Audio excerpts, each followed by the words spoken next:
If your goal for the bench press isn't just to get jacked, but also be able to put up some big ass bar bending weights, be that big swinging dick inside the gym that everyone's envious of come bench press day, well, I get it. That's my goal too. But what I need for you to know in regards to training for that goal is that there's a right approach and a wrong approach. The two biggest mistakes I see beginners making inside the gym are going to be either not lifting heavy enough, sticking with that bodybuilding 8 to 12 rep range that doesn't force any new adaptations in regards to how much force you can apply to a bar, which is responsible for bigger benches. Or on the flip side of things, every time you lay on the bench and touch a bar, you're trying to hit a new 1 rep max. Either one of these approaches is what I call hunting for unicorns. You're going to perpetually set yourself up for disappointment. Well, in today's Flex Friday video, I want to share with you a kick-ass routine, but more importantly, a simple approach that I learned from Meathead Jesus himself, Mr. Louis Simmons from Westside Barbell, that has completely shifted the way I lift and the way I see gains on a consistent basis with how I look, as well as how much I can bench. So if you're trying to be able to bench press more weight and be able to look like a stacked and jacked ass kicking machine, check out today's video.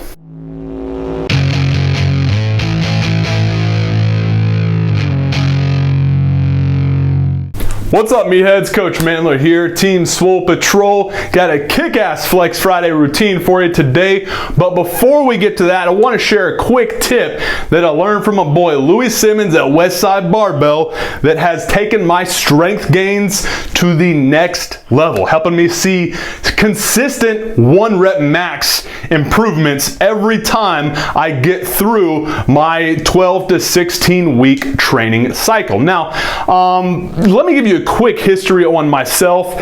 When I first started to give a shit about how much I could bench press, I used to think, and credit this to youthful exuberance and just being young, dumb, and full of cum, that all I needed to do to be able to lift heavier weights was to lift heavy. All right, so I would go in there like a dumbass and try to max out every single day. Just try to throw on more weights to the bar and hit that new 1 rep max. And eventually I would be able to put up the numbers that I was looking for. Well, obviously, you know, shit, I got disappointed given the fact that that is a shit plan, and I started to feel like shit. And the reason why is this.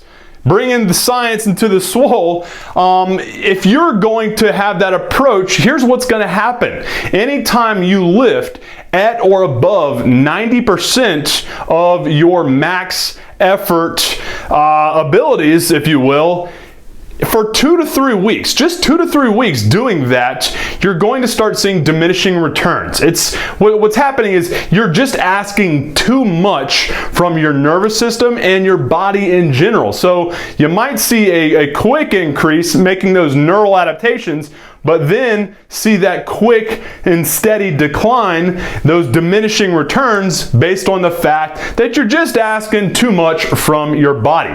It's not being able to recover as quickly as you'd like for it. A far better approach, and one that I learned from Louis Simmons, is that instead of trying to hit a new 1 rep max every time you go into the gym, what you can do to steadily increase the amount you can bench without frying your nervous system and your joints is to not only bench at different max effort levels, but also change the type of core lift you're doing. So what that means is not only am I going to cycle on a weekly basis from a 5 rep max to the next week being a 4 rep, then the next being a 3 rep, the next a 2, and then that pinnacle 1 rep max 5 or 6 weeks down the road, I'm also throughout that process going to change the type of core lift I do. So it's not just going to be a regular bench press. I might change the angle. I might do an incline instead of a flat.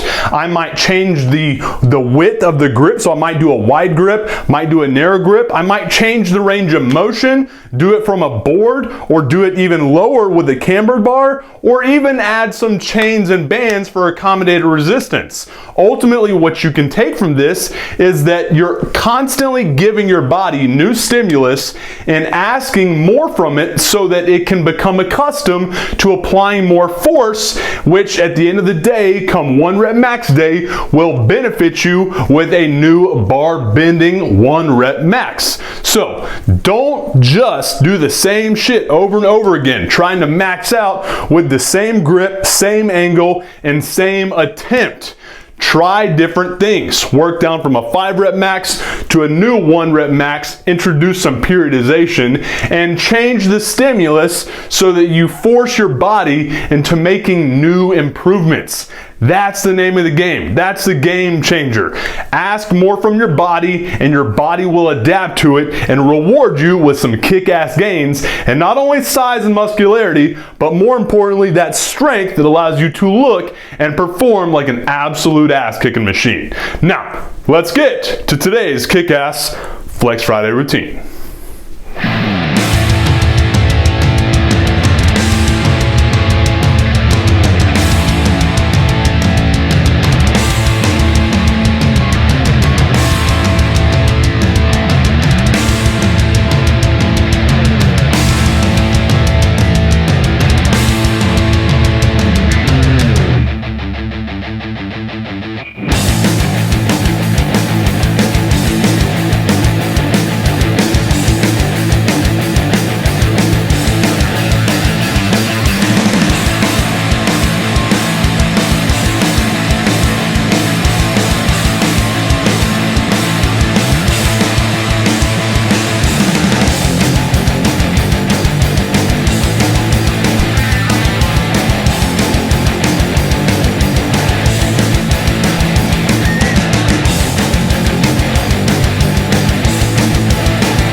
Hey dude, thanks for checking out today's Flex Friday video. If you dig the idea of not just looking like an absolute beast, but being able to back it up with some ass-kicking capabilities with the amount that you can lift, as well as how you can perform outside the gym, then be sure to pick up your free week of performance bodybuilding workouts that I've lined up for you inside the Performance Bodybuilding Blueprint by clicking on that button right there. Not only will you get that, but you're also going to get a plug and chug workout builder so that you'll never be lost in wondering what you can do inside the gym again. Like I said, completely free of charge. Click right there, kick ass and take names. Appreciate your time, guys. Have a good one. MANdler out.